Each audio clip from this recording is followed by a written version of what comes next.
Hello friends, कसे आहात सगळे? मी मजेत. संडे आमचा छान पेपर वाचत सुरू झाला.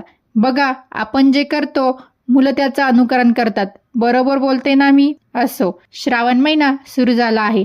हा महिना म्हणजे देवाची आराधना, पूजा, पाठ, पारायण अगदी भक्तिमय असतो. या महिन्यात आपण जसे आपले मन प्रसन्न ठेवतो तसे घरही प्रसन्न राहावे असे मला वाटते.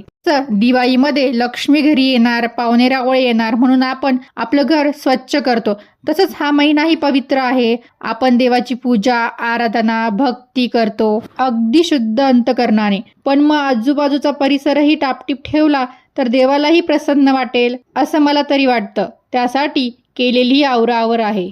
छान वाटतंय ना तुम्हालाही आवरलेलं घर बघून? डे म्हटलं की भाजीपाल्याचा दिवस. मग काय, फ्रीजही आवरले. विनेगर व थोडंसं त्यामध्ये पाणी मिक्स करून त्याने नीट पुसून घेतले. म्हणजे 15 दिवस बघायलाच नको मग परत. मुलांचा बाहेर छान खेळ चालू होता. पण मी स्वयंपाकाला लागले की आलेच ते पण कंपनी द्यायला माझ्या मागे. कुणाचा अभ्यास चालू आहे तर कुणी काही खात आहे. बघा कसे बसले आहेत दोघं किचन मध्ये.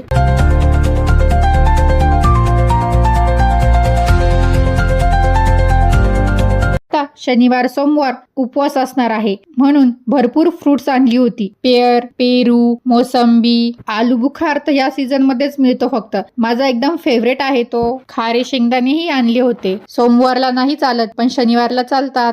भाज्या नाही जास्त पण फळभाज्या छान मिळाल्या होत्या. ते जे वांगे दाखवलं आहे ना मी, ते बंगाळ वांग आहे. भरीत खूप छान लागतं त्याचं. माझ्या मामाच्या शेतात असायचं ते लहानपणी, पण इथं मी पहिल्यांदाच बघितलं.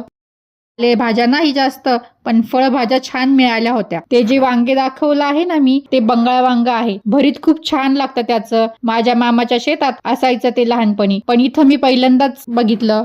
भाजीपाला छान निवडून घेतला. गवती चहा, हिरव्या मिरच्या, पालेभाज्या. माझी हेल्प तर कोण करतंय बघा. दिसतंय ना तुम्हाला? नुसती मध्ये मध्ये लुडबुड असते प्रत्येक कामात, पण हेल्प पण करतो हा. पालेभाज्या, फळभाज्या, फ्रूट याने फ्रीज पूर्ण भरून गेलं. आता 8-10 दिवस नो टेन्शन. छान दिसतंय ना गच्च भरलेलं आवरलेलं फ्रीज. ताजे पेरू बघून खाण्याचा मोह काही आवरला नाही. एकदम फ्रेश. त्यातले 1-2 तर पिंक होते. असा होता आमचा संडे. व्हिडिओ आवडला असेल तर लाईक करा, चॅनलला सबस्क्राईब करा. बाय.